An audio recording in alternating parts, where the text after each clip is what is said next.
Sometimes I grow so tired, but I know I've got one thing I got to do. Ramble on. Now the time is now. See myself going round the world like a mountain. What's going on, everyone, and welcome back to another edition of the Rambling Men Sports Podcast. It's your boys. James is back this week. I should have mentioned that before we get too ahead of ourselves. James is back. It's a damn shame he couldn't be here last week, but like I said, we had some schedule conflicts. James, it's now over a week since your Eagles won Super Bowl champions. You went to the parade. How was that? Dude, the parade was unreal. I know anyone who's like a sports fan saw all the pictures and stuff on SportsCenter and the news and everything. Dude, I was drinking Jack Daniels on the middle of Broad Street. Like, that's the middle main street in the entire city. Just for, like, that's how many people. They literally shut down the entire city. It was just people, Really? and you couldn't move. It was so cool. You've been to Philly now. You know, like, the whole layout and everything. Yeah. It was. Broad Street, was that the street that leads up to City Hall? Yes. Yeah, I think we walked that. And they were playing the game everywhere.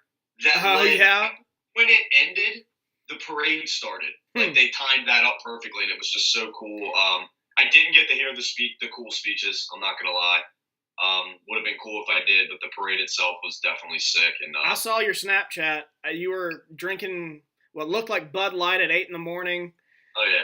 And it continued all day. That was probably 5 in the morning. We had 5 in the morning? Because we came from Jersey. That's right.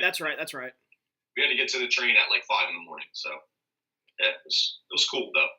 I was worried you wouldn't be – I mean, we didn't do the show with you anyway, but I was curious if you were even going to be sober enough to do a show. I don't even drink that much, man, but I did drink that day. I will not lie. All right, so – we'll get started here. And our lead topic, sticking kind of with the Philadelphia Eagles, is former Philadelphia offensive coordinator Frank Reich.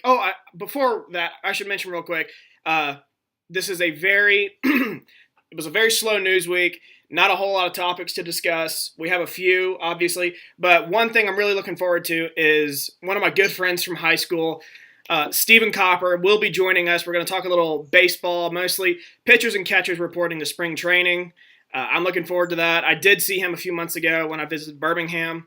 But one of my good friends, we go back to second or third grade. It might have been fifth grade. I don't really remember which. But anyway, so back to what I was saying. Our first topic here is former Philadelphia Eagles offensive coordinator Frank Reich is now named the head coach at Indianapolis. James, how do you feel about this? As an Eagles fan. I think it's I'm sad that we lost Reich. I do think he was a good pair of eyes and ears in the building, really helped assemble a really good offensive game plan this year with Doug. But I think it's a great hire for the Colts. I actually think it's a better hire than McDaniels, in my opinion. I don't know. McDaniels just strikes me as a guy that would have a very hard time commanding a locker room. And to me, that holds weight. I know he might be a really smart football guy, but that's not all it takes to be a head coach in the NFL, and I just don't think McDaniels is a head coach. I think he's a really good coordinator, and that's just what he is, similar to like a Jim Schwartz on the Eagles. Jim Schwartz is not a head coach. He's a fantastic defensive coordinator. Sometimes you just got to, go with your strengths. But Frank Reich has been around the NFL super long time. He was in the league for a long time as a backup on those Bills teams in the early 90s. He helped engineer probably the best comeback of all time in football, which is really cool. Just won a Super Bowl, very, very, very creative. But with this hire, I kind of wanted to touch on something else, and I wanted to see if you agreed with me on this. I kind of noticed it.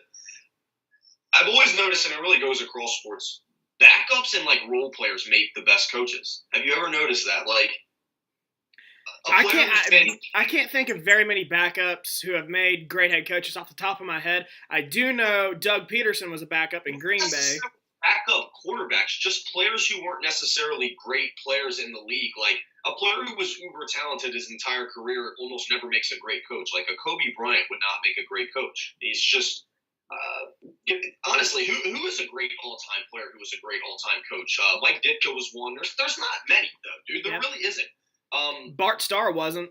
Yeah, like there's players who are talented are usually like they usually don't have to focus on being the smartest player on the field. You know, they don't have to study film as hard. You know, like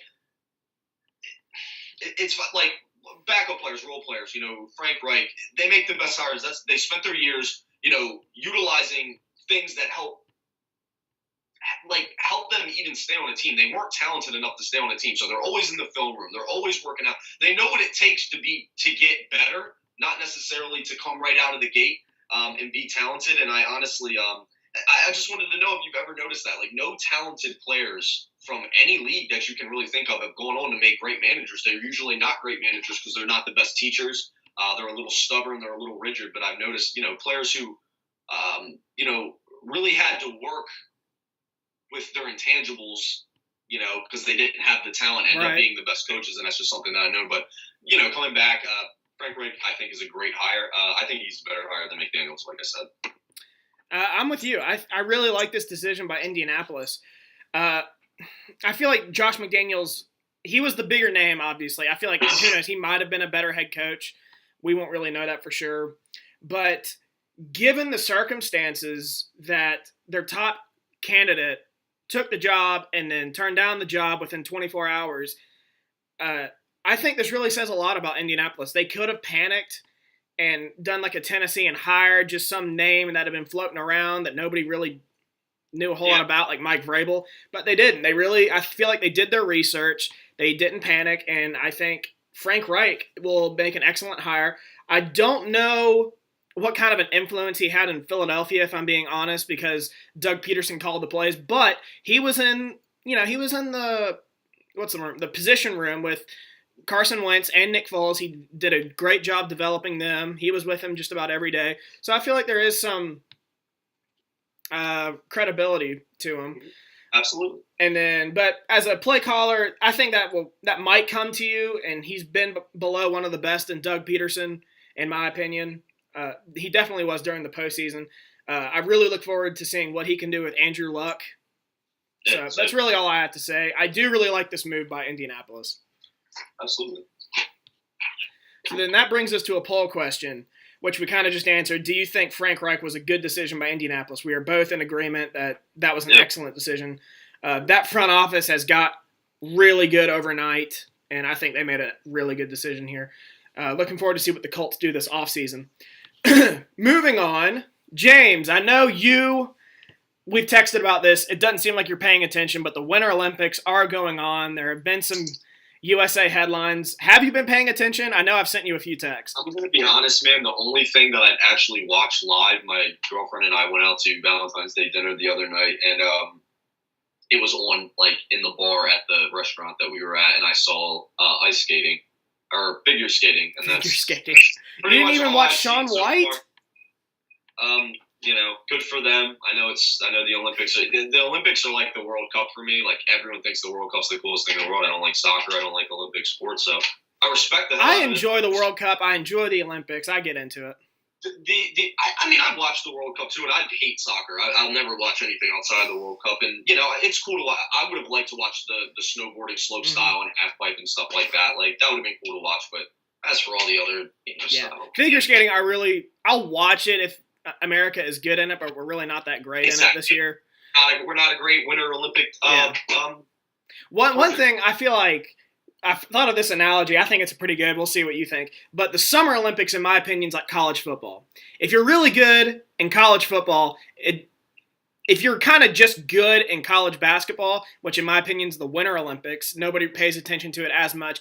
And if you're just okay at it, people don't really care. And we dominate the Summer Olympics. We do okay in the Winter Olympics, and people kind of just let it slide because we're so good in the summer. That's a good point, yeah. But so there's some headlines here for the – what's that? I was going to go ahead, but go to the headline. But yeah, we got some headlines here. Off the bat, Shaun White, my dude, wins his third gold medal in men's half pipe.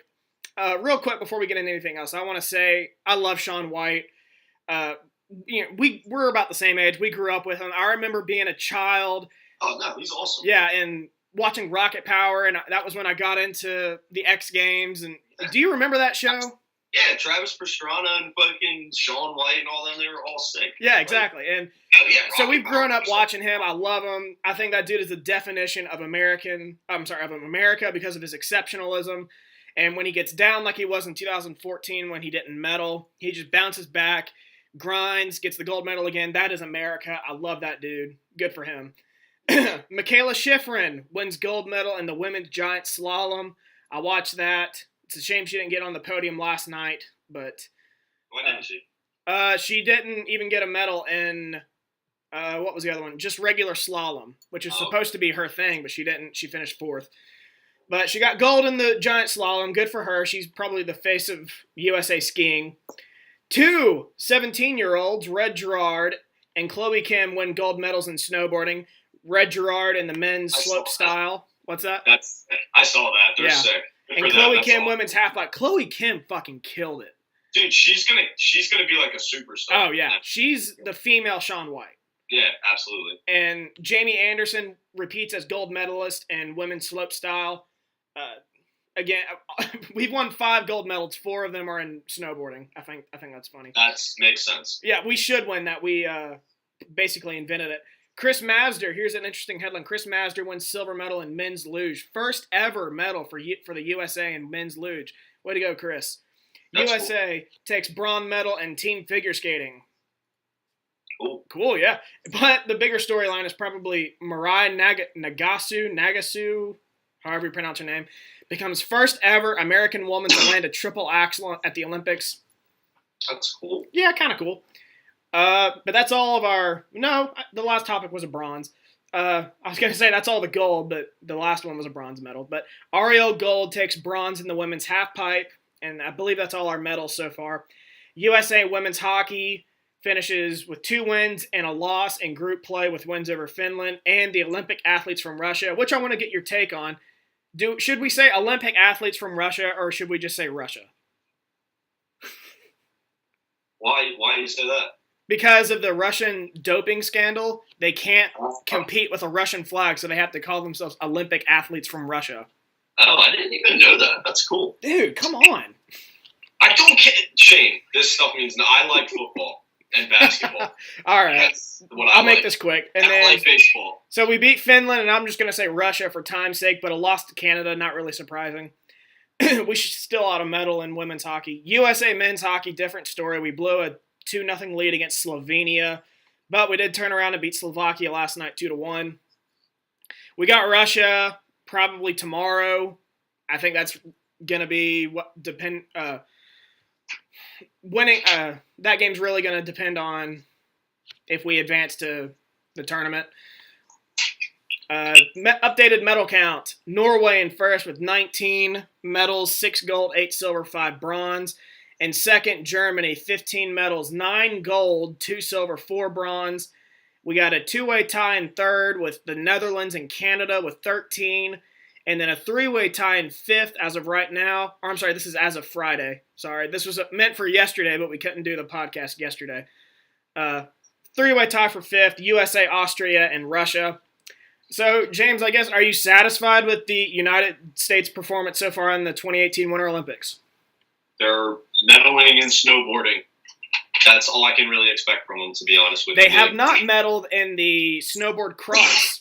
So, really? Yeah. All right, so you want to take this topic? Sure. The Cavs and the Paul Pierce jersey retirement. New look Cavaliers spoiled Paul Pierce's jersey retirement ceremony. They beat the Celtics by 22 points. I'm not even really sure if this Cavs team is better post-trade. Like, they might be maybe marginally better talent-wise, but I really think it lit a whole new fire under LeBron's ass. LeBron and the Cavs had some of the worst defensive efficiency. If I'm not mistaken, they might have the worst defensive efficiency in the entire league. They were at the bottom for sure. And defense in basketball is 90% effort. I don't care what anyone says. You can coach it up. You can get better. It's effort. You have to get in somebody's face and stay there. That lack of defense showed a lack of effort on LeBron's part, and I think now LeBron just woke back up like he usually does. Good move by Cleveland. I like what they did. They had to get IT Yeah, out. IT is a scorer.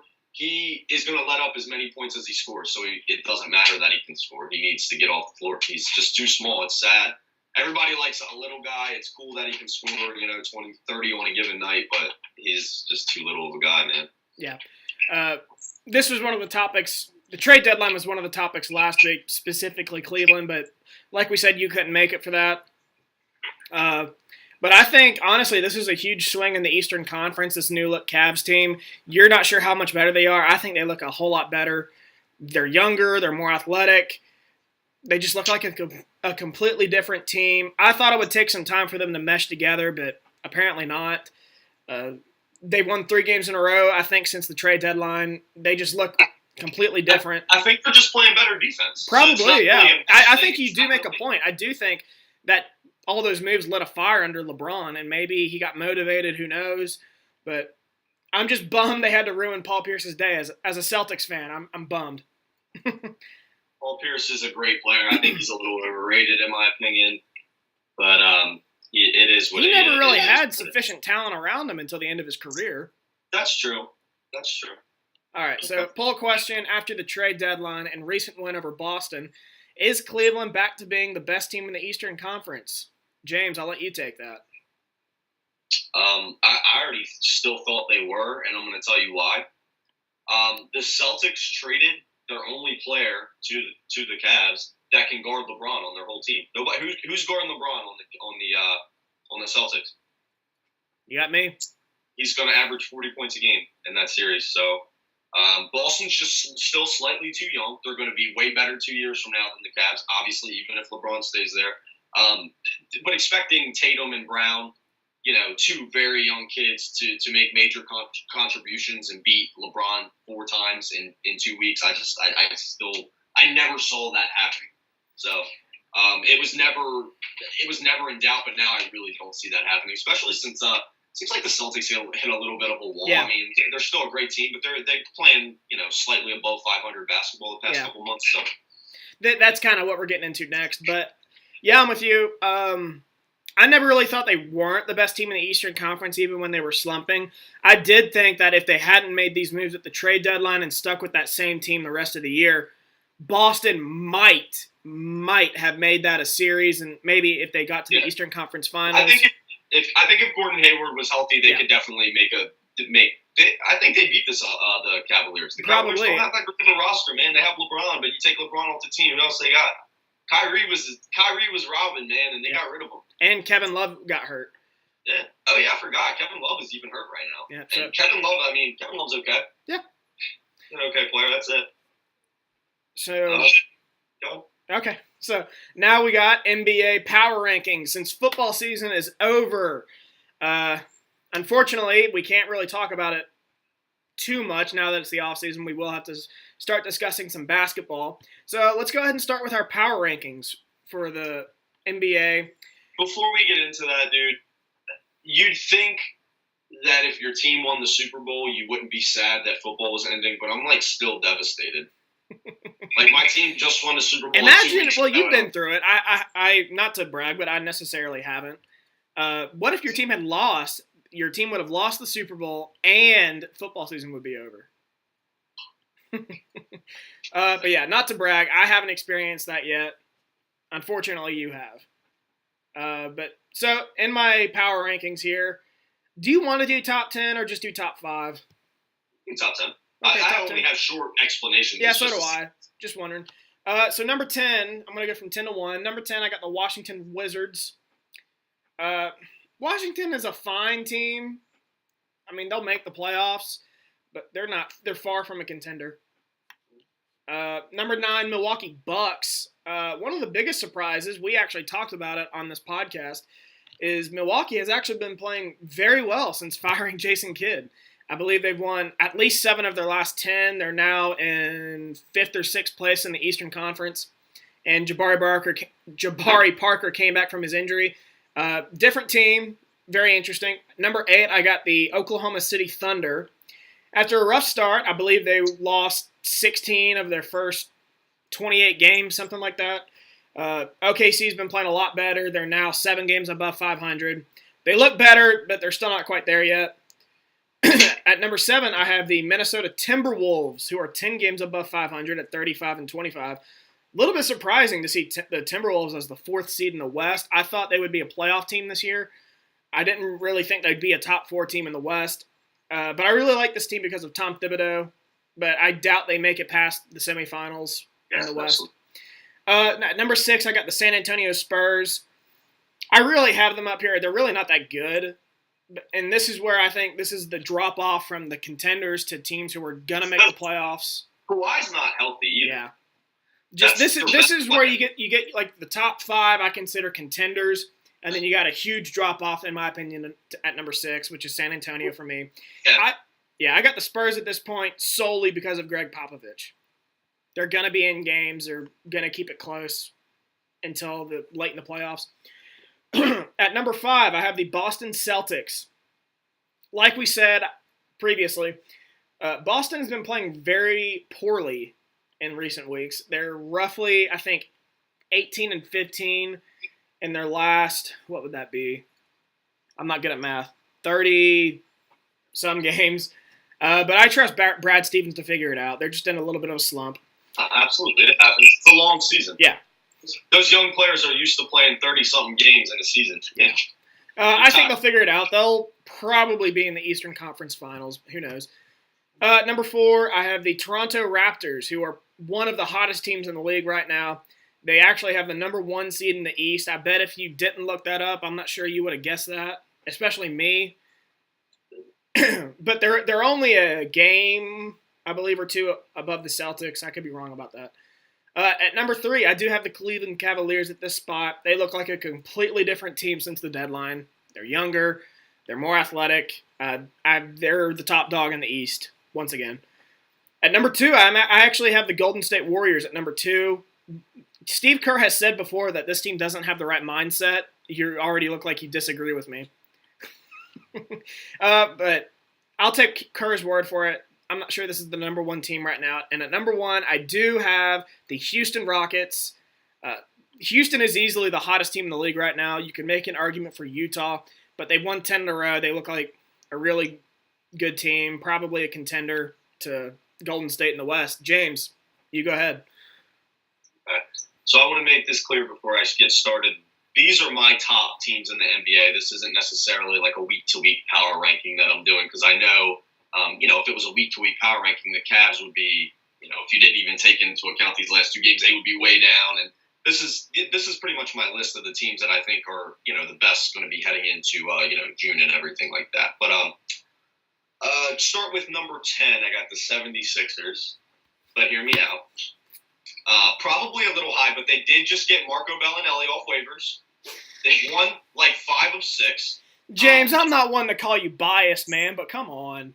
They have an elite post man, elite passer, and now they got an elite shooter on the outside. I think the team can make a playoff push, 6 or 7 seed. Yeah, I can see that. Number 9, I have the Timberwolves. Great roster, great coach. They're not playing great defense right now. They could be a little better in that department, and they'd probably be a little higher on this list. Number 8, I have the Pacers. Where did Oladipo come from? Killing it right now. I mean, he's killing it. Number 7, I have the Spurs. Still got the best coach. They just got to get Kawhi healthy. They're probably a little higher than they should be. Number 6, got the Thunder. Hard time getting it together. They still got a pretty good roster. Steven Adams is one of the underrated players in the league. He's a beast. Westbrook is going to win you some games. He's going to lose you some games, but the team will be really dangerous come playoff time, no doubt. Number 5, I have the Cleveland Cavaliers. Got LeBron, got some young athletes. If they can just play some defense, they'll be just fine. They'll go to the finals. Number 4, I do have the Raptors. They're a pretty good squad. They're bullying a lot. You had them at number 5, you say? I have I have the Cavs at 5 and the Raptors at 4. Oh, wow. I didn't think you'd have the Cavs that low. 5, yeah.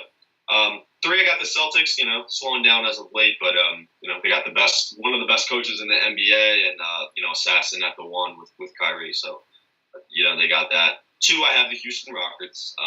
They do have the MVP right now. They got a great roster. They got really good shooters on the outside, but Golden State is the best team in the league. And if they had to win a game, they would probably gentlemen sweep the Rockets. They might give them a game. I'm going to tell you that right now. We've seen it. This team isn't that much different. You think a 30-something-year-old Chris Paul is making that much of a difference against the Warriors? They have the same team.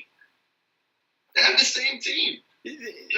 not losing. Kevin Durant is better than James Harden. Period. He doesn't have the great stats this year, but that's because Kevin Durant. I'll give you that. Houston has no wing to match up with Durant. I'm just saying, look at the rest of the roster. Yeah. We got James Harden. Okay, well, we got Kevin Durant. So exit them out. Now look at the rest of the roster. Way better. They're way better. I think they have enough shooting to make it a series. That's really the only way they match up with Golden State. I'll give you that. Yeah, the Rockets shoot well, but that's my top 10. Sixers are probably a little high, but they grabbed Marco Bellinelli off waivers. They got a 3-point shooter now. He was the one with the Clippers, right? The Rockets traded him to the Clippers? Or is that Gallinari? Bede's playing 31 minutes a game this year. He's great. He's killing it. He shoots threes. Do you ever watch him play? Nah, I haven't really watched that much NBA this year. He makes threes. Like, it's not like he just he shoots like three threes a game, and he makes like one of them. Like, it's insane. But anyway, moving on. Seattle apparently made an application for an NHL franchise. It just kind of pissed me off. I'm not a huge hockey guy, but I really wish I was. I think it's like the coolest sport. I really wish Baltimore would get a team. They got Washington right down the road. It seems like a hockey city, doesn't it? Yeah, it does, honestly. I feel like Bolton, it's not a basketball city. They don't have a basketball team, but I feel like it's a hockey city. I feel like, I don't know. Maybe I'm wrong about that. But I think that's a good assessment. I've only been following hockey really closely for about a year. I think Baltimore could field a hockey team. The one thing, though, is while Baltimore has a football team and Washington, D.C. has a football team, that's a popular sport. You're going to find people to cheer for a team in both cities. Hockey's not really that popular, so maybe it's just because the Capitals are right down the road. A lot of people are Capitals fans. Yeah. So, But I think you're right. Baltimore's big enough, but I do like Seattle as an NHL franchise. A little bit of note on it. This would be the NHL's 32nd franchise. Not to get too ahead of ourselves, but James, if you had told me 5 to 8, maybe 10 years ago that the first professional sports league to match the NFL in team numbers at 32 would be the NHL, I would have said you were insane. That's awesome. Yeah, I know. Dude, hockey's sick. Oh, it is. I know. It's like its own little culture.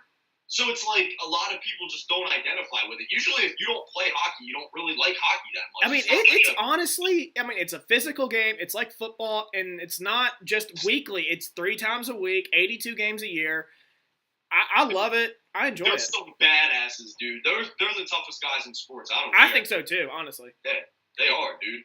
A little bit more notes. I'm trying to find them. The paperwork plus a $10 million down payment arrived this week, nearly 2 months after NHL Commissioner, Gary Bettman authorized an ownership group, the Oakview Group, to conduct a season ticket drive in Seattle and invited the city to apply for expansion. Ticket drive should begin in the next few weeks and will determine whether the league will accept Seattle's bid. The league set the expansion fee, though, at $650 million. The goal is have this new franchise to enter the NHL for the 2020-2021 season. Seattle City Council actually approved a memorandum of understanding to privately finance the Oakwood View Group to move forward with a $600 million remodeling of Key Arena, paving the way for potential NBA and NHL franchises. That's huge. That's a lot of money. Back. Yeah, I was just about to get to that. But like I said, I've only been following hockey for about a year really closely. I think having a franchise in Seattle would be awesome. It's a cold weather town. The city is kind of isolated, which I think would help. Pacific Northwest, there's nothing really around there except Portland. So I feel like all those, it's enough. It's geographically isolated enough. Yeah, to get enough people there. Similar to like Denver. There's nothing else in the Rocky Mountains except Denver.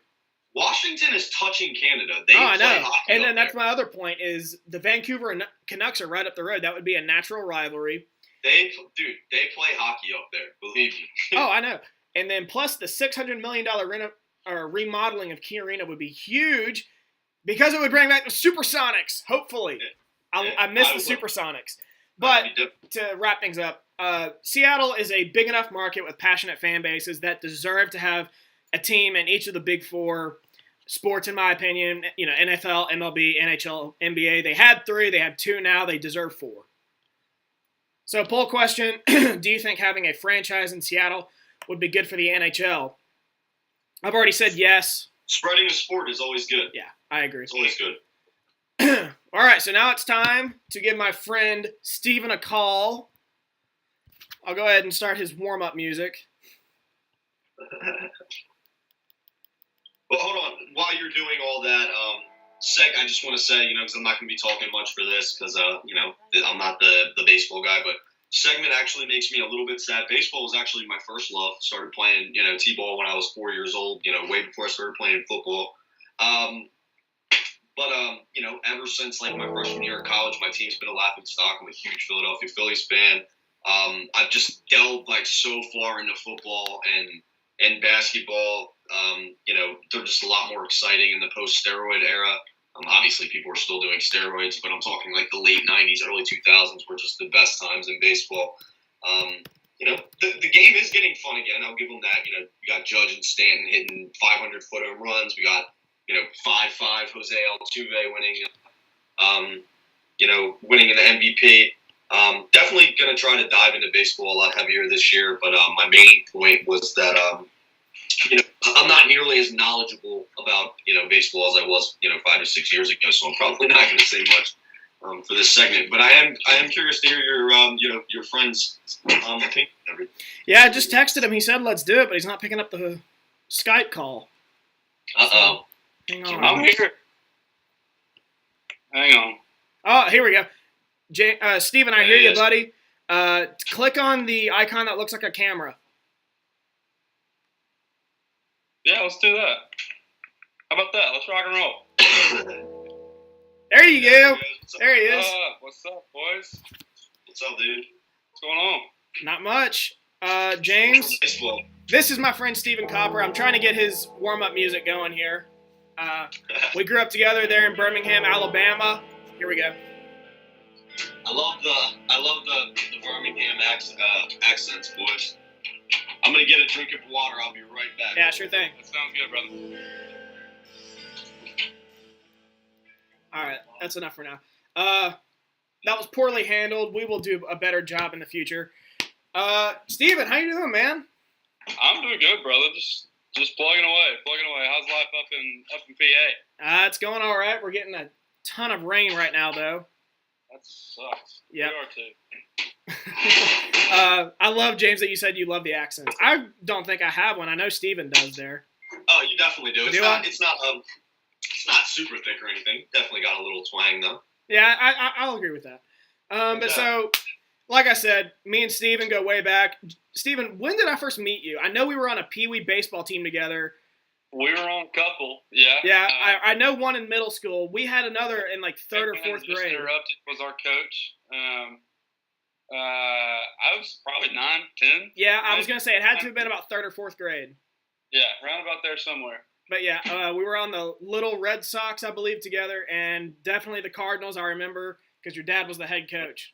But anyway, so we go back to high school. We know each other very well. We're in a fantasy football league together, and even fantasy hockey. We started that this year.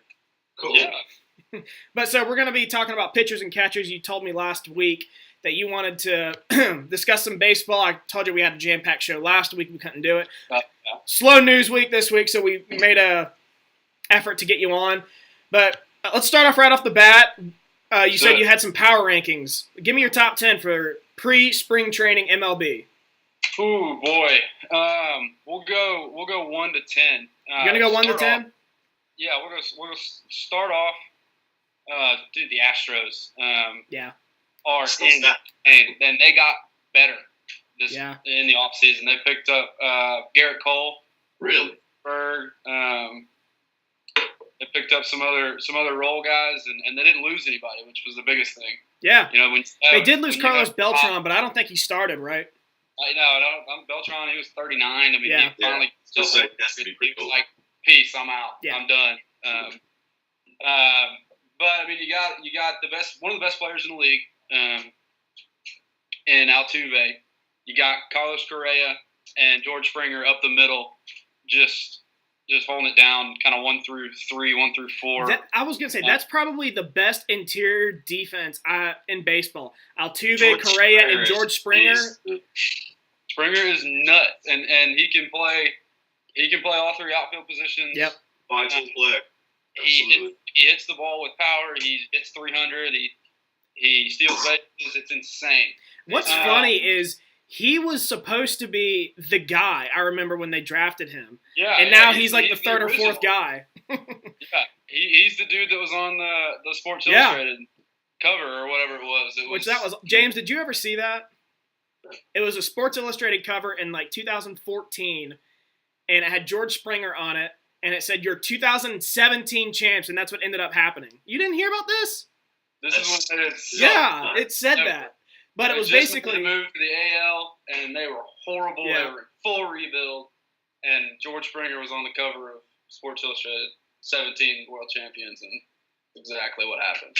Let's move You on. look at guys like Brian McCann is on that team, bringing the veteran presence, and then you're freaking kidding me with that starting rotation with Keuchel, McCullers, Justin Verlander. I think we're having Verlander this postseason. Holy shit. Cole, dude, Ken Giles in the bullpen cleaning things up. It is insane. They're going to be miles ahead of anybody in the AL West. It's absolutely insane. Yeah, I'm going to have a hard time not picking them to win the World Series. But let's move on. 96, dude. That's how you know they're stacked. Oh my gosh. Let's move on. Who else you got? Over under in a couple years at least. Yeah, they're over under, and I'm taking over. I mean, like it's that's 100 roster. No doubt. They could. I mean, you look at teams in the past that have pushed 105 wins. You look at a team like the I think it was the 01 Mariners that won 120 games. Mm-hmm. This roster's better than that roster. I mean, by a lot. And they play in a perfect ballpark for their roster. Just a freaking bang box down there. Ball's going out left and right. It's insane. Yeah. Man, number 2, just kind of go on down the list. The Dodgers. I'd probably have to go Dodgers right now. They're kind of in the same boat as Houston. They didn't lose anybody. They did lose Yu Darvish. They didn't get Darvish. They didn't really gain anyone, but they didn't lose anybody. When you have probably the best pitcher in a generation as your number 1, that always helps, especially in the postseason. Although Kershaw has a bit of a bugaboo about the postseason, especially when he runs into good lineups and things like that. Good guys that can make him work. But Cody Bellinger having a rookie season like he did is insane. Justin Turner having an MVP year. He won MVP last year? No, Giancarlo Stanton won MVP. Yeah, I was going to say. But Turner... Yeah, he had a great year. I remember he got hurt. I think. So he had a good year, and then you got Roll. It makes no sense that Yasiel Puig and Corey Seager and guys like that are role guys. Chase Utley's a role guy now. I can't believe Chase Utley still plays. Chase Utley was a perennial all-star for 15 years. My favorite player of all time. He's a role guy now. You're like fucking Mac, and It's Always Sunny in Philadelphia with Chase Utley. He's a power hitting second baseman, Shane. Love Chase Utley. I love Chase Utley. Mac Kemp's back on the Dodgers for what seems like the 5th time. I mean, they're good. I mean, they finally got over the hump and made it out of the NL last year. But that's kind of been their bugaboo. But they got a good roster. I think my number 3 team is probably the Indians. The Indians have a 1-2-3 that is not a 1-2-3 like the Cubs have, their household names, but the guys that just go out there and eat innings, strike folks out, and get it to the bottom half, and those dudes just mashed. Not Jay Bruce anymore. Michael Brantley's coming off an injury year. He can't stay healthy. Jose Ramirez, who plays every spot on the field, is raked and had an MVP caliber year last year. Got guys, you got role players. Brandon Geyer's one that comes to mind that just gets up there and is. Who was the dude that they lost to the Phillies, I believe? What'd you say? Who was the dude they lost? Wasn't it Victor Martinez or somebody else to the Philadelphia? Carlos. Not Santana. Is that? That's not his name. Fuck. Sorry. Let's move on. We got to keep going. Yeah. 4 would probably be Chicago, the Cubs, not Chicago. As much as that pains me. You're decked out in your Cardinals. With Lester and Darvish, Hendricks, and Quintana. That's going to be tough to deal with in the Central. The fact that they're still trying to make Kyle Schwarber a leadoff hitter kind of blows my mind because that's He stupid. doesn't even look like one. Yeah. No, he could lose all the weight in the world and he'd still be a number 5 hitter. I mean, it blows my mind. But their big thing. Their bullpen might be atrocious, and that's kind of what I'm hanging my hat on. Because I think the Cardinals are probably the 3rd best team in the NL right now. We'll get to that later, but I think that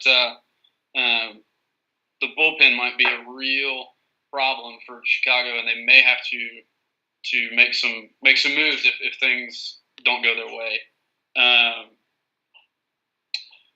Man, where am I at? 5? Yeah, 5. Got to put the Yankees in there. I would agree with that. That lineup is ridiculous. You have, and if they were smart, they would hit anywhere between 2, 3, 4, 5, and 6. They would put any combination of Judge, Stanton, Gary Sanchez, Greg Bird, and Didi Gregorius. When you're playing, 90 games or 80 games or so in Yankee Stadium, and you've got 5 guys that can go 40 homers a year, you're gonna win ball games. I mean, you're gonna beat teams 11-9. It's gonna be an American League game. I'm gonna hate it because I'm a purist. I want to see guys strike out and pitchers go deep. I'm a purist. I like that line. I love a pitcher's duel, but you're going to beat guys 11-9. I think the Yankees are going to have problems with their pitching as well. I mean, you've got Severino there in front. It looks like they're going to Sonny Gray's decent, but that's really about it. Severino, Masahiro Tanaka, Sonny Gray, and then you've got the ageless wonder CC Sabathia. Yeah. Okay, so it's not as bad as I thought. It's not horrible, but it for a lineup like that, they're going to have to just beat teams into submission to win ball games. I think right after them, you got to go Boston.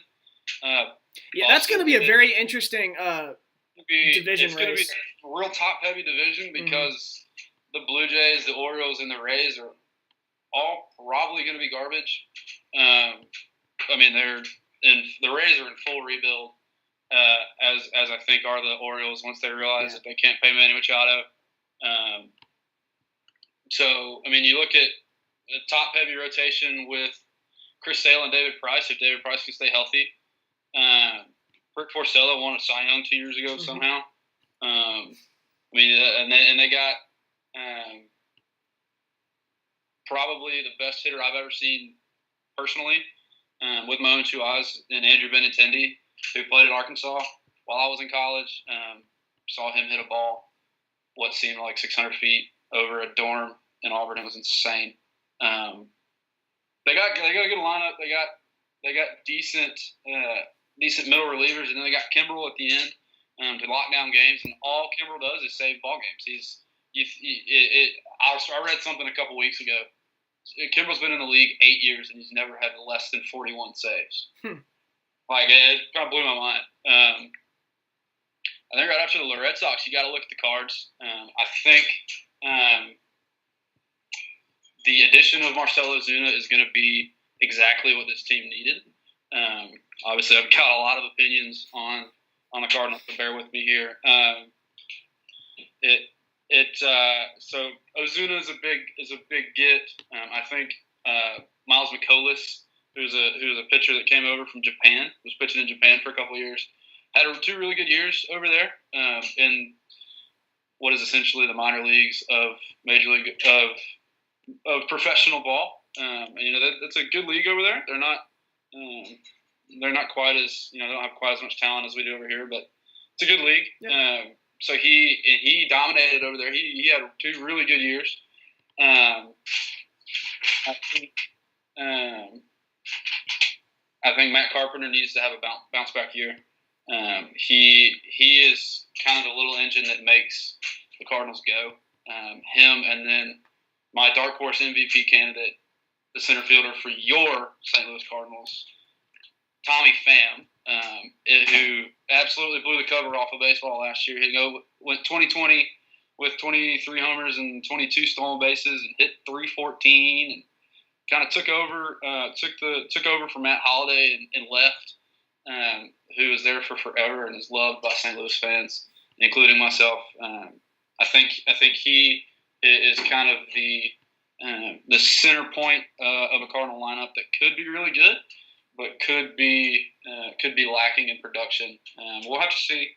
I think we've got some bullpen issues we're going to have to get figured out. We just got Luke Gregerson over from the Astros. That's one of their only losses. And he's probably going to be our closer at the beginning of the year. We've lost 3 closers in the past 2 years to injury or poor performance or whatever. So we've got good arms in there. We've got young guys that can light up a radar.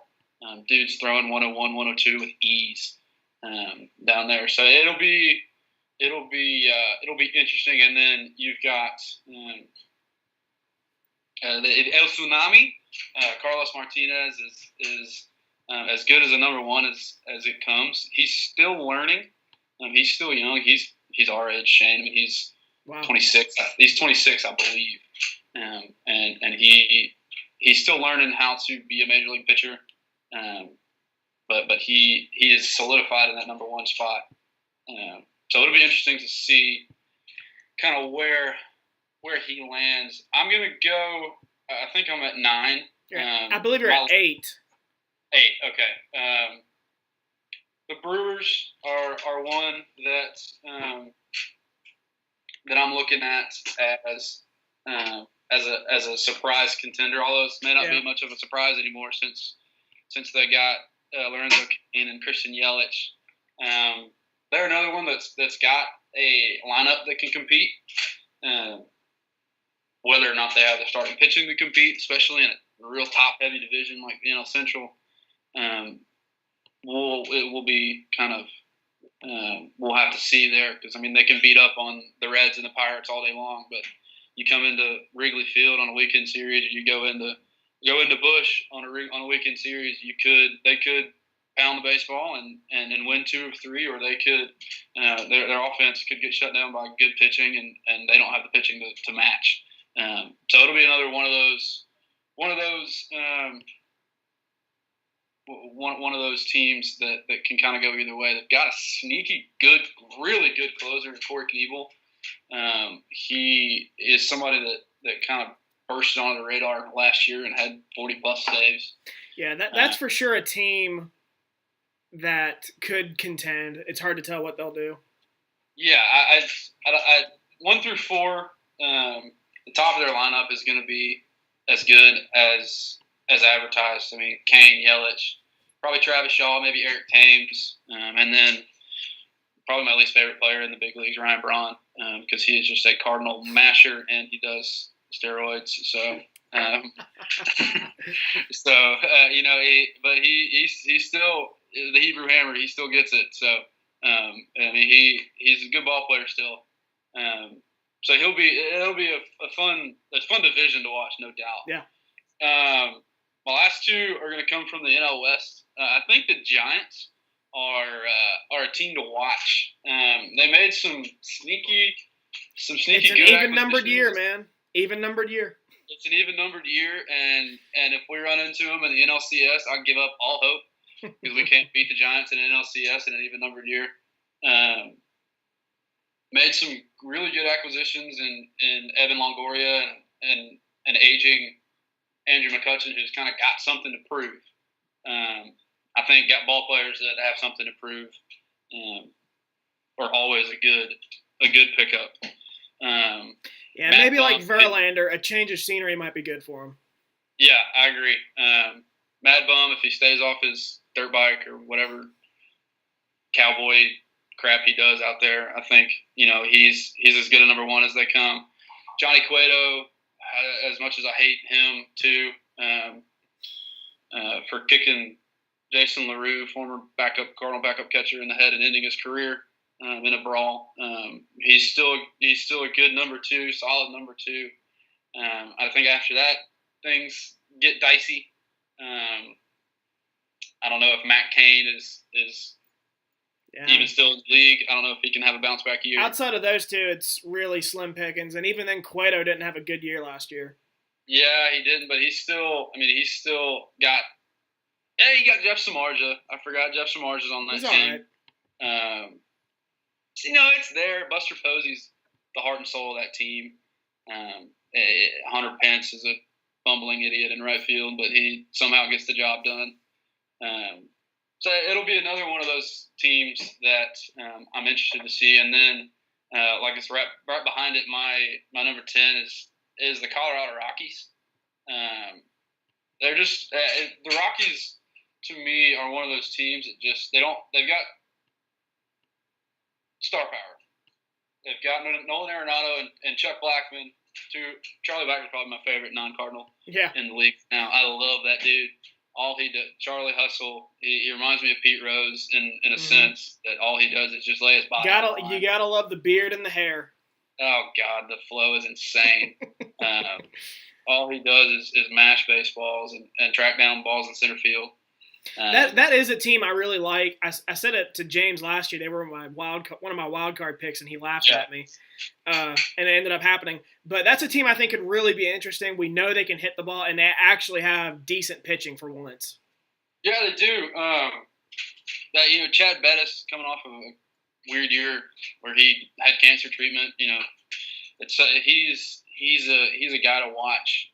I think if he can figure out how to pitch in Colorado, he's a dark horse Cy Young candidate. I mean, that dude can sling it. I think the biggest thing that they needed to do was go out and get a top level closer, and they did just that. They went out and got Wade Davis. That's from huge. the Cubs, who was toiling away in Chicago. He didn't ever need to go there. But I think that Davis, they keep the ball down, as is with every pitcher in Colorado. You live low, you live long in Colorado. So I think they're going to be a surprise again, because you think Colorado, you don't think sustained winning baseball, but I think they can really get after it. They can hit with anybody in the league, especially at home. Yeah, for sure. So I think they'll be a team to watch. Yeah, that's a team I really want to pull for this year. So now we're going to get into some questions. Right on. So I guess to start things off, with pitchers and catchers returning, or reporting, I should say, what are you looking forward to the most? What storylines? Storylines, I think you've got to look at Shohei Ohtani. For their Angels. Yeah. Butchering that name, but have they decided what they're going to do with him yet? Not that I know. I don't know. I don't know. Let them do both. That'd be so sweet. That's another team I think you got to watch is the Angels. I want to see if he's gonna DH when he's not pitching. Yeah, why not? I doubt they'll let him play the outfield because that's what he did in Japan. He played the outfield, wasn't pitching. He's got a sweet stroke, dude. He's got a sweet ass swing. He can mash the ball, and he showed it. Japan. The Japan League and the Major League Baseball has an agreement with the Major Leagues. The Major Leagues will send a team of all-stars. It's not the best of the best, but it's guys that can play. I mean, Chris Archer went over. Yasiel Puig, Richard Martinez. Last time I watched it, and Ohtani just feasted on those dudes. He was young at the time, and he just mashed, and they sent him out to the mound as kind of a middle reliever kind of closer role. in that, and then in the World Baseball Classic as well. And he has got probably the nastiest split finger fastball since John Smoltz. That splitter on that dude is insane. That dude, it just snaps off and it dives at the back foot of a righty, and it's almost unhittable. So I'm interested to see what happens there. Whether I think they'll probably start him. He'll probably be a starter, and then I'd be interested to see kind of how they deal with it, because they've got a DH in place, in Albert Pujols, who, while he's aging and is getting old, he's hit 600 home runs in his career, and he's 39 and can still hit. He can't run or play the field or talk well, but one thing he does is hit. So it'll be interesting to see kind of how they play it, especially with what they got. I got a question. Yeah, what's up, brother? Who's your MVP picks this year? That's tough. For the National League, we'll start the National League since I'm a National League guy. I think you gotta look at Justin Turner again. You gotta look at Nolan Arenado again. If I had to pick, I'd probably go Arenado just because he can do everything. He's the heart and soul of Colorado. You got to look at Paul Goldschmidt as another one. Talk about an underrated player. It's Paul Goldschmidt. No doubt. He is. He's consistently good every single year. He does it. He's another guy that does it all. Team that sucked for forever, and they finally kind of gotten over the hump and made the playoffs last year, and were quickly dispatched by the Dodgers. But you look at guys like that. Bryant Rizzo in Chicago, and your normal guys. I think a guy to watch might be Freddie Freeman. If the Braves can put it together, that's a good. I would buy that. I agree. I think if the Braves can put it together, he's another kind of one of those heart and soul guys, one of those glue guys. That's just, if he stays healthy, he produces, and that's what he does. And he plays a really good first base, and he's a good interview, and I think that's one. You got to look at Bryce in Washington. No doubt. The hair alone is good enough for me. We Southern boys are all about the hair. When he takes it off and it does the thing, it's beauty. Yeah. It's insane. I think in the AL, the addition of Giancarlo in New York is going to be one you got to watch, obviously. That murderer's row of a lineup might just cancel all the stats out, though. I know. But he's going to be fighting his teammates for it. He's going to be fighting Judge for it. Gary Sanchez, I think, is going to be the biggest, going to have the biggest bump in production. Probably. You got to pick. He's going to be 5th or 6th in that lineup. And that's insane. I know. He could back cleanup for a lot of teams. Yeah. He would bat 3rd or 4th for pretty much every team. That's what I'm saying. Yeah. 29 out of 30 teams, and he's probably going to hit 5th, maybe 6th. So you got to pick your poison with that team, and I think Gary Sanchez is going to have a monster year. So he might be a dark horse, but as long as Jose Altuve and Mike Trout and Miguel. I got Correa. Correa? You think Correa? I got Harper and Correa. Okay. You can't discount Miggy in Detroit. Oh, no doubt. He's won it 3 times. I think a dark horse to go way off the radar. Brian Dozier in Minnesota. When he puts it together, and he's got guys around him that can protect him. He's got Miguel Sano up there that just mashes balls. Joe Mauer's still up there doing Joe Mauer things. Talk about a power-hitting second baseman. It's Brian Dozier. Joe Mauer's still in Minnesota? What the hell? I haven't heard his name in a couple of years, I feel like. Yeah. Into that Tony Gwynn 5.5 hole. They're not terrible. They made the playoffs last year. He gave the Yankees a run for their money in the wild card game. Yeah, they did. They're going to have a tough time getting past Cleveland. Yep. And the I rest think of that wild division card- though is not that good. Kansas City lost some firepower. Detroit's rebuilding, and Chicago's rebuilding. Yeah, I mean, they've got a shot, but Yeah. I think the wild card is going to run through the AL East. Yeah. 'Cause one team is going to win it, and then whoever doesn't win it, they're going to win the wild card. Because then you've got teams like with the rosters of Boston and New York. It's going to be tough to keep them out of the playoffs.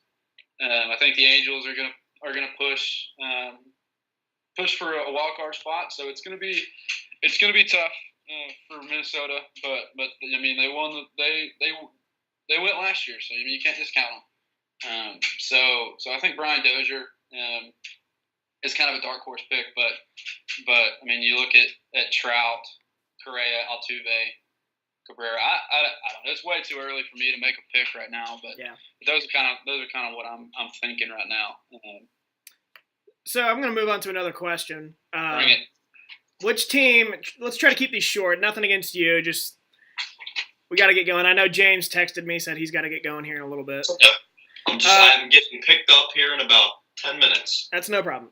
Which team do you think has the best starting pitching rotation? AL, it's the Astros. NL, it's the Washington Nationals. I would agree with that. Who has the best bullpen?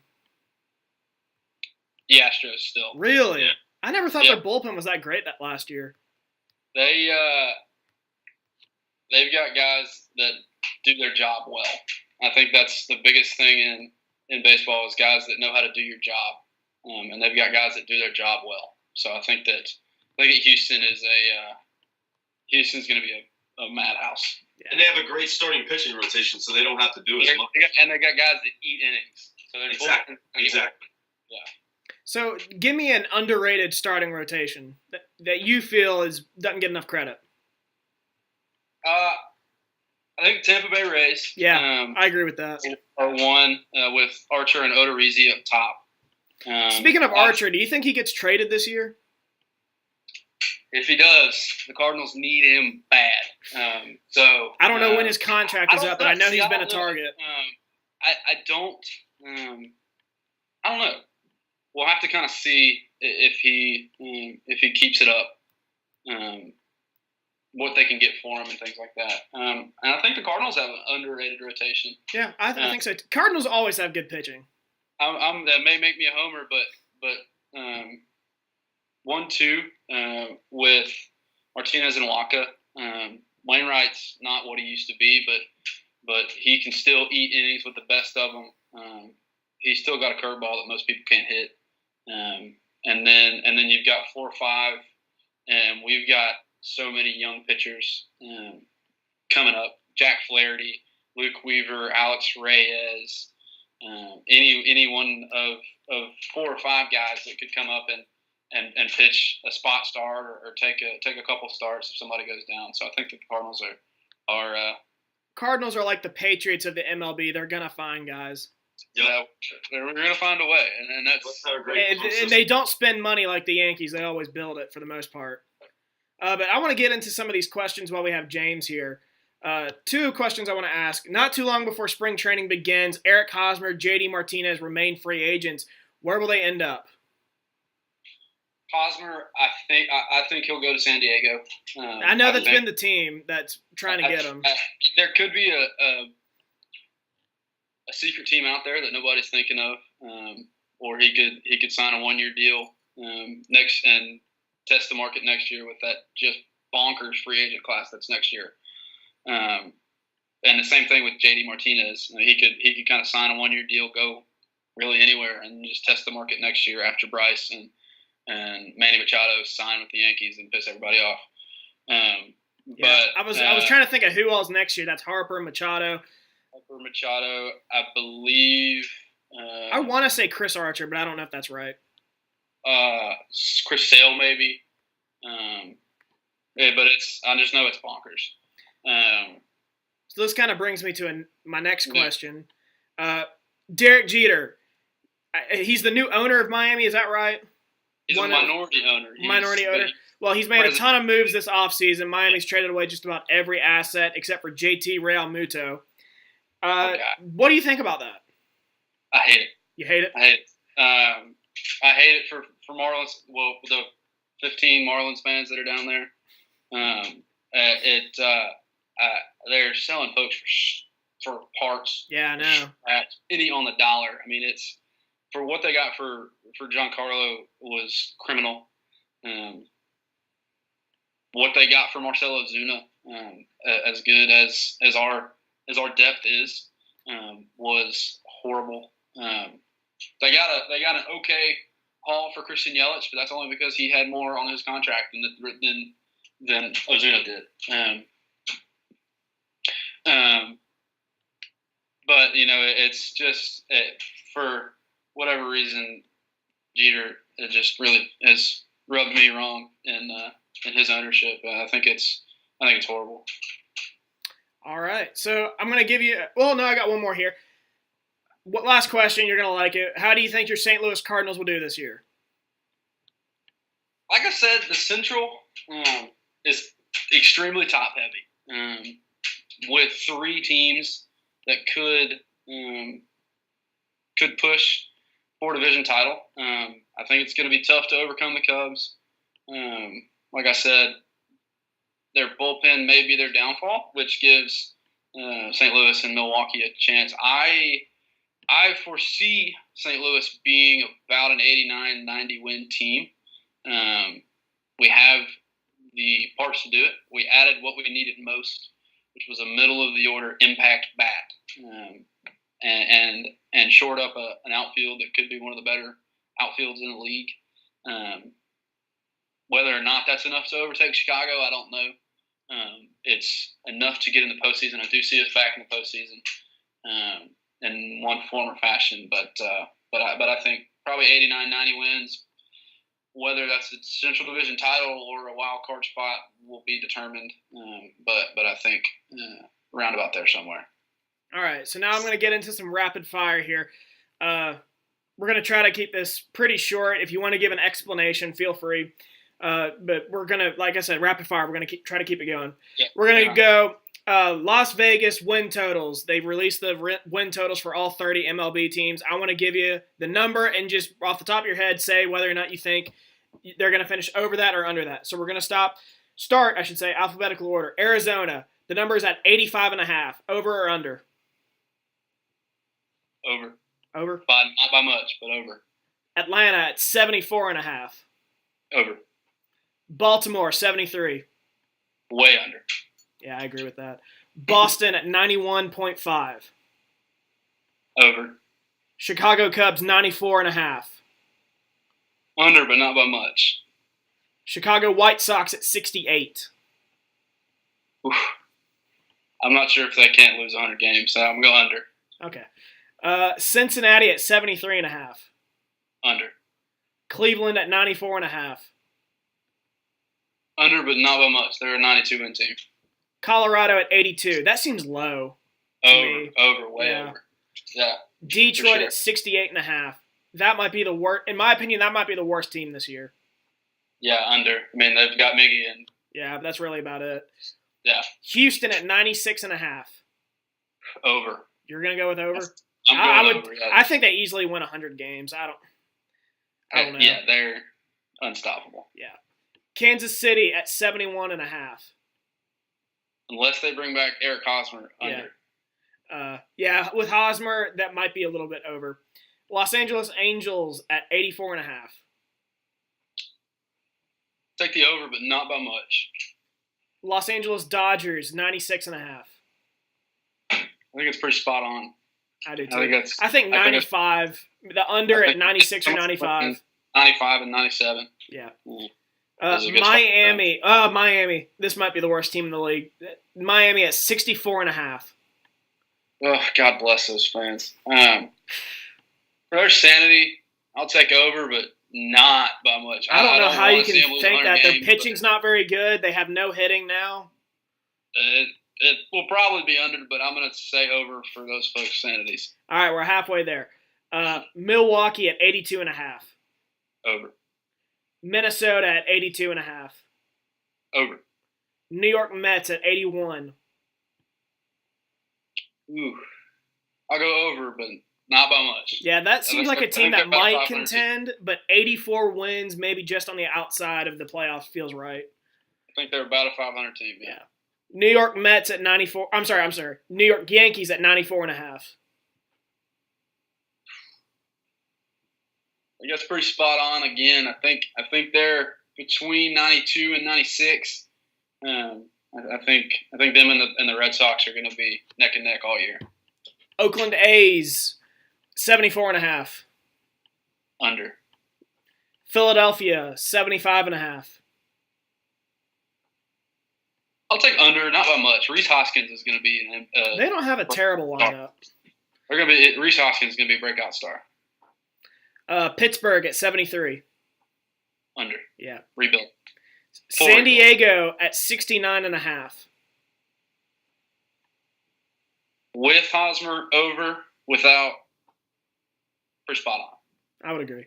San Francisco at 81.5. Over. Way over. This is a team I like, but they always disappoint me every year. Seattle at 81.5. Yeah. Oh, that was one I wanted to put them in my top 10. I'll go over. I want to see what Robbie Cano and Nelson Cruz still have in the tank. Yeah. But they added D. Gordon. That's a pretty good bat. Not much. D. Gordon's playing a new position. He's playing center field. Oh, is he? I didn't see that. Yeah, he'll be playing center field. So he'll still hit, but I'll go over for now. We'll see how their pitching is after Felix. Yeah. Your St. Louis Cardinals at 85.5. Over. Tampa Bay at 77.5. I go under, but not by much. Not by much. I see them about 10 games under 500, maybe a little bit less, maybe 7 or 8 games under. This is a team I've seen get a lot of hype. I've seen them ranked in the top half of some power rankings, but Vegas doesn't like them as much. Texas comes in at 77.5. Yeah, the Rangers are a team that I can't get a grip on them. Yeah. 77.5. I'll go over. They completely retooled their starting rotation. Cole Hamels is still there, right? Yeah, and they went and got Doug Fister. Mike Minor is going to play for them. They got Big Sexy. Yeah. Bartolo Colon. They're going to go with a 6-man rotation, it looks like. So we'll see. I'll go over for right now. But their bullpen's a little iffy. All right, 2 more teams. Toronto at 81. I think it's pretty spot on. I think they're about a 500 team. Yeah. Washington at 92.5. I'll go under, not by much. I see them about 90. They'll beat teams 1-0 more than they will.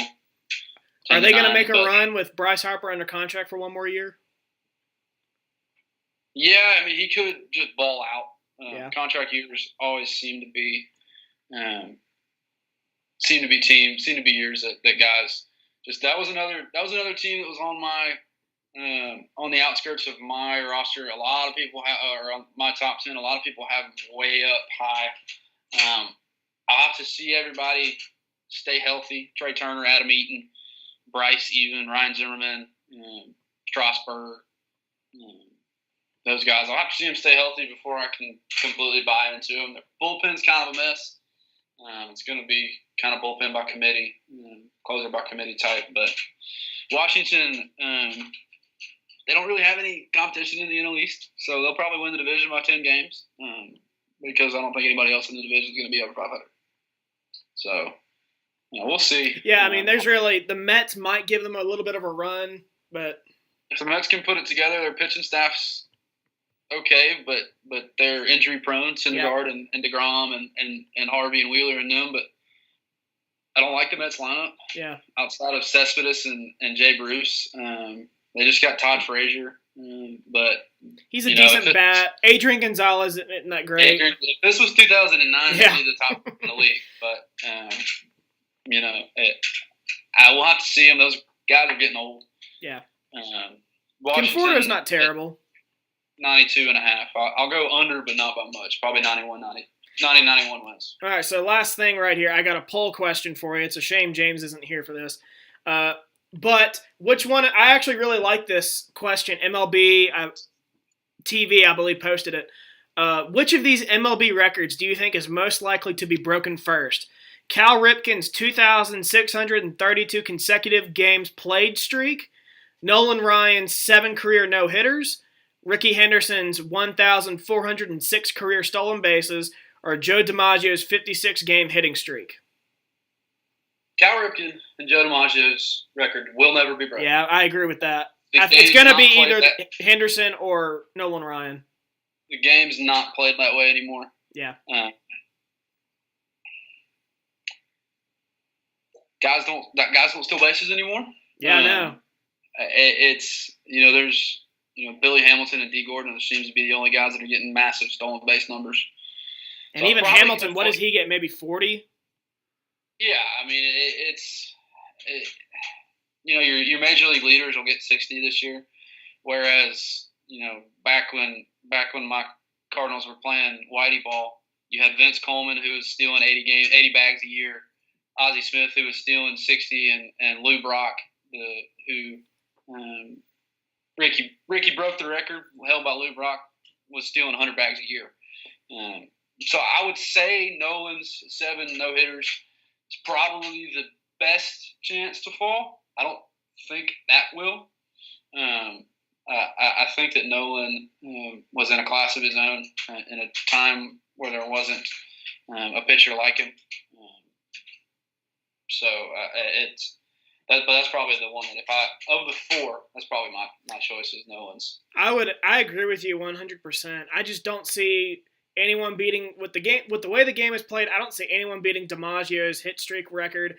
I don't see how anyone can play 2,633 consecutive games and beat the 2,632 record that Cal Ripken has.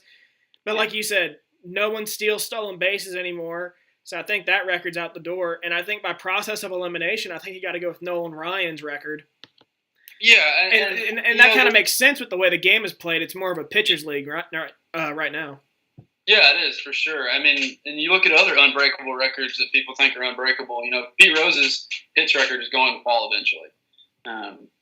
Somebody's going to play forever and get 200 hits a year and break that. Somebody's going to beat Bonds. I think he's at 763. Somebody's going to get that. So the way the game is changing, these unbreakable records don't seem as unbreakable as they were. But those two, especially Ripken and DiMaggio, are the cream of the crop, untouchable. Those will never be broken. There's nobody's going to get anywhere close. Yeah. I remember seeing something that a couple of years ago, Prince Fielder was the closest active streak, and he had played 800 games in a row, something around there. So you think you have to do that for, and that's not even close. From where he was, you have to do it for 14 years, or so around there to get close to Cal Ripken. So. Yeah, but real quick, you mentioned the Hall of Fame. That the 2018 class had their not induction ceremony, but the class was inducted a few weeks ago. I got a quick question for you. We didn't really prepare for it, but do you think Barry Bonds or Roger Clemens will get in the Hall of Fame? If I had a vote, they wouldn't. I'm a purist. I love that line. If I had a T-shirt, I want to get that on it. I'm a purist. I'm a purist. I want the game to be played as it's supposed to be played. There are rules. Baseball is the most traditional sport there is. Baseball traditions, unwritten rules, things like that mean something in the game of baseball. That's why you see somebody like Shoeless Joe Jackson, who was one of the best players of his time, has not made it in yet, and he will never make it in because he threw a World Series. Why you see a guy like Pete Rose, probably the best pure hitter of all time.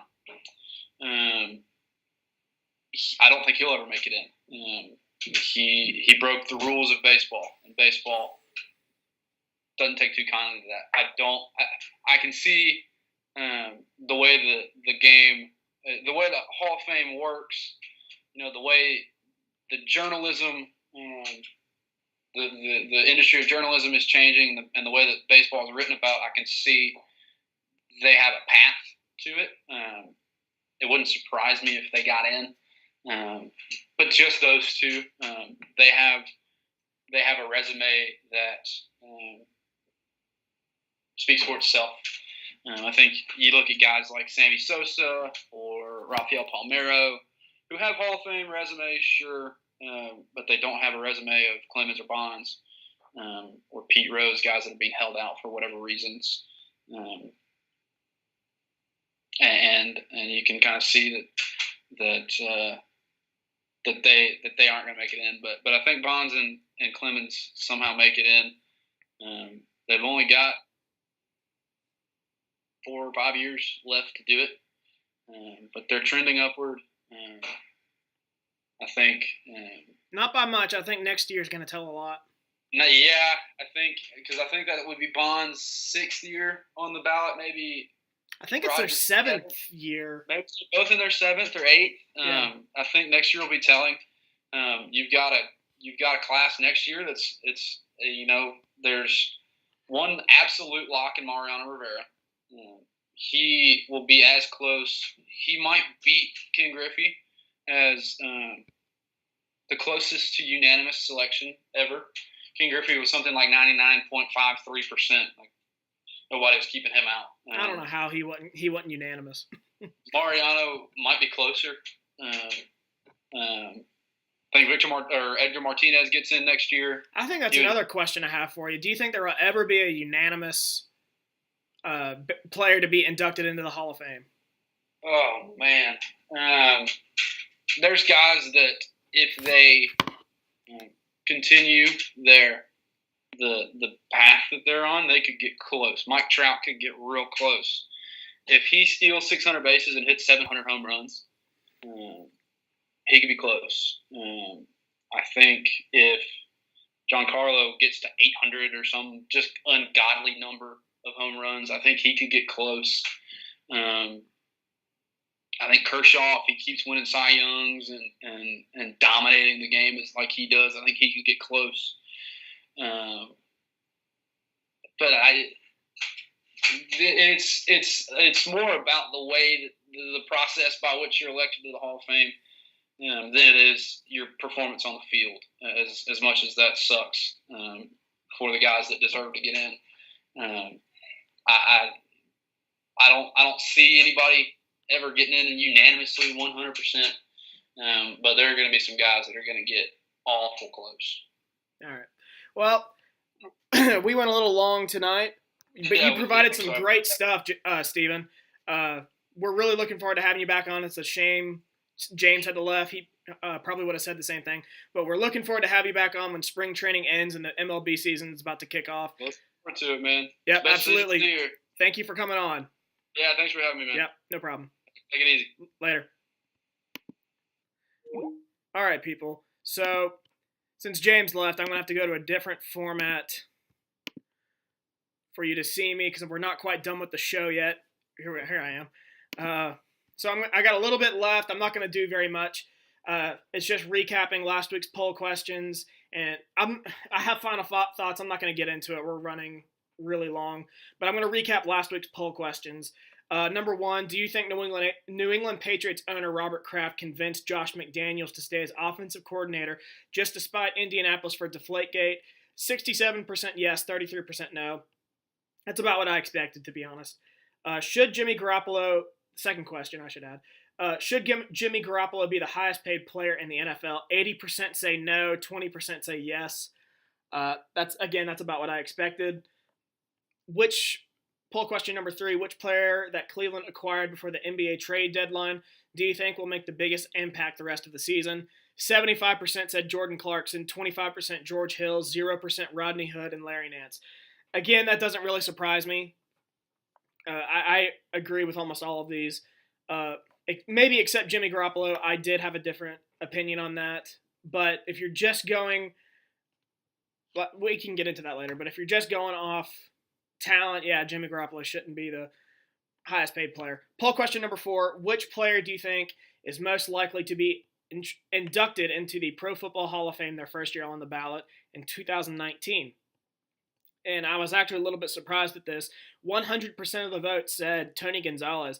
I thought for sure Champ Bailey or Ed Reed would get some votes, but they didn't get any. Just 100% Tony Gonzalez, which was a little surprising, but I would agree with it. Poll question number 5, which sport are you looking forward to watching the most in the 2018 Winter Olympics? I don't think we've ever had this before, but 71% of people said other. I assume they mean snowboarding. I probably should have had that, but I thought if I left out bobsled or skiing, there would be some idiot who said, man, why'd you leave out bobsled? But I put bobsled in.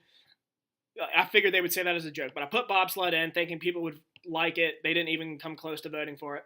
But so 71% of the vote said other. I'm assuming they mean snowboard, all the snowboard stuff, half pipe, slope style, you name it. 29% hockey. That's what I would have voted for. And then 0% bobsled and skiing. So not really that surprising. Again, that poll question's kind of on me for not putting snowboarding. But thank you for tuning in this week. It was a slow news week, and that's why we really wanted to have my friend Steven, who was fantastic. Steven, if you're listening to this on your laptop tomorrow, you were great. Looking forward to having you again. You guys have a great weekend. Looking forward to next week's show. See ya.